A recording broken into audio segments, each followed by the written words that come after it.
We've been listening to Texas officials giving an update on the catastrophic flooding disaster there. The Kerrville County manager says Kerr County have confirmed 75 deaths, recovering the bodies of 48 adults and 27 children. 10 girls from Camp Mystic are still unaccounted for.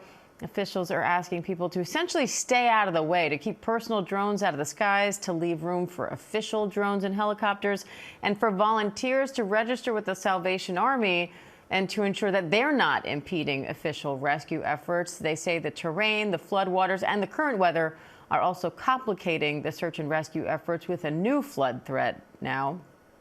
And Senator Ted Cruz is promising we will get through this and saying that federal cuts to FEMA and the National Weather Service did not contribute to the severity of this disaster. I want to bring in Maria Villarreal and Jacqueline Lee, who are both there in Kerr County, Texas. Maria, these officials are facing a lot of questions now about why more alerts didn't go out and why these areas weren't evacuated. You know, listen, we've heard our own weather experts talk about what the weather experts have said, right? The idea that there were alerts that had been going out as of Thursday. We've heard from local officials, county officials, state officials even say, yes, that is true. We did get those alerts. We knew that there was going to be rain in the area. We expected anywhere from 4 to 6 inches initially.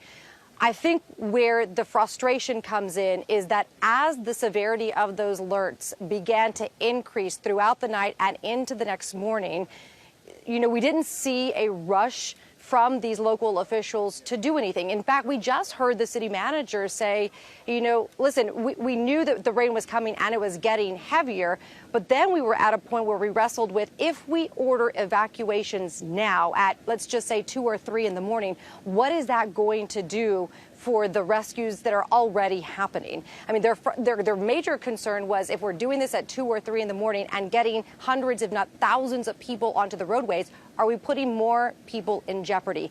And that's where the frustration and concern comes in with especially residents. We just talked to the woman who owns this actual house, her and her husband. You know, we've spoken to them before, Diane. They talked about, you know, trying to evacuate on their own, but not getting the evacuation orders, leaving their home willingly and ending up having to survive in a tree until rescuers got to them. They have a lot of questions. They want to know why those orders weren't put in place. Jacqueline, what are you watching for now?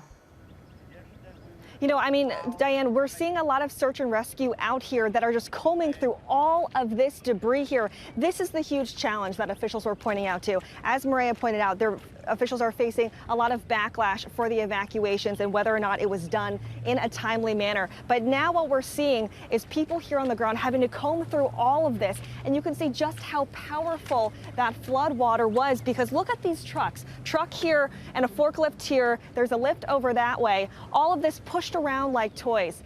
So, I mean, for the people that were at the campsites, anyone on the ground, you can see they were just swept up and now they're back here if they weren't able to get out. Unfortunately, there is quite a few bodies. They've recovered 75 bodies here in Kerr County. This is going to be going on for quite some time. Search and rescue here on the ground, trying to find any survivors after all of this. Diane.